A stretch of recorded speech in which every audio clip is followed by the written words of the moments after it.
مذہب اور انسان کے بارے میں جاننے کے لیے اس چینل کو سبسکرائب ضرور کیجیے۔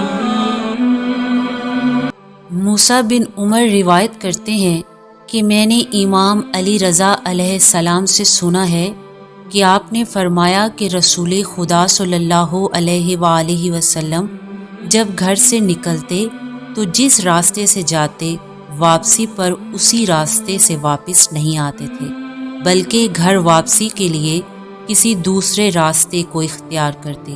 لہٰذا تم بھی ایسا کیا کرو، جب گھر سے نکلو تو ایک راستے سے جاؤ اور جب گھر واپس آؤ تو کسی دوسرے راستے سے آؤ۔ ایسا کرنا تمہارے لیے زیادہ روزی رسانی کا ذریعہ ہے۔